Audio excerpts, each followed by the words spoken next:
নমস্কাৰ বন্ধুসকল, ইণ্ডিয়ান অইলৰ ফালৰ পৰা BSc নাৰ্ছিং আৰু GNM দুইটাৰে আপোনাৰ নটিফিকেশ্যন তেওঁলোকে ৰিলিজ কৰিছে।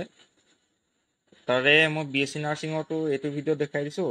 ছেকেণ্ডটো ভিডিঅ'ত আপোনালোকক GNM খিনিৰ কথা দেখাই দিম। BSc নাৰ্ছিঙত তেওঁলোকে 30টা চিট তাত ওলাইছে। তাৰে আনৰিজাৰ্ভৰ 14টা থাকিব, EWSৰ 3টা, SC থাকিব 2টা, ST থাকিব 3টা আৰু OBC NCL হ'ব 8টা। তাৰে হাই ছেকেণ্ডেৰী ছায়েন্সৰ হ'ব লাগিব।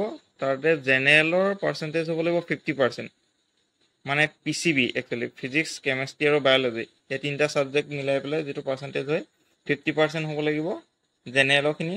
45% হ'ব লাগিব PWD, মানে পাৰ্চন উইথ ডিজেবিলিটিছ, যিখিনি বিকলাংগ থাকে তেওঁলোকৰ 45% হ'ব লাগিব, আৰু ST আৰু ST কাৰণে হ'ব লাগিব 40%।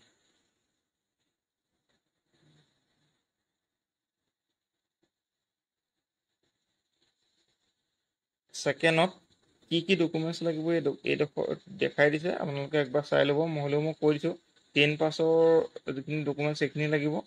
OBC ST SC যিখিনি হয় তেওঁলোকক কাষ্ট চাৰ্টিফিকেট লাগিব, আৰু EWSৰ যদি ইলিজিবল হয় তেতিয়াহ'লে EWSৰ চাৰ্টিফিকেটখন দি দিলে EWSৰ কাৰণে ইলিজিবল হ'ব, মানে জেনেৰেলখিনি। আৰু ডিজেবিলিটি যদি হয় তেতিয়া ডিজেবিলিটি চাৰ্টিফিকেট লাগিব। 10-12ৰ মাৰ্কশ্বিট লাগিব। চাৰ্টিফিকেটটোতো আপোনালোকৰ এতিয়া 12ৰ অহা নাই বাৰু, বাট 12ৰ মাৰ্কশ্বিটখন হ'লে হৈ যাব। একচুৱেলি মাৰ্কশ্বিটখনে হৈ যাব, ইয়াত চাৰ্টিফিকেট যদিও লিখিছে। তাৰপিছত গ্ৰেড মানে সেইখনে আৰু মাৰ্কশ্বিটখনে। ইনকাম চাৰ্টিফিকেটখন লাগিব, বাকী এইখিনিতো ইমান দৰকাৰ নাই বাৰু। তাৰপিছত আহিলে আপোনাৰ এজ লিমিটটোত একো প্ৰব্লেম নহয়। 17 বছৰৰ পৰা তেওঁলোকে দিছে যিহেতু হায়াৰ ছেকেণ্ডেৰী পাছ কৰালে 17 বছৰ হৈয়ে যায়, সেইটোত একো প্ৰব্লেম নহয়। বাকীখিনি ইমান ইম্পৰ্টেণ্ট নহয়। তাৰপিছত আহিলে আপোনাৰ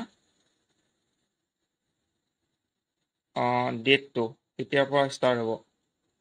সেইটো ডেটটো আৰম্ভ হ'ব আপোনাৰ জুনৰ 10 তাৰিখৰ পৰা, আৰু জুলাই 7 তাৰিখে লাষ্ট ডেট হ'ব।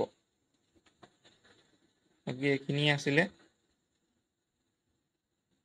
বাকী কিবা যদি জানিব লগা থাকে তলত কমেণ্ট বক্সত কমেণ্ট এটা কৰি দিব, মই আপোনালোকক তাতে জনাই দিম।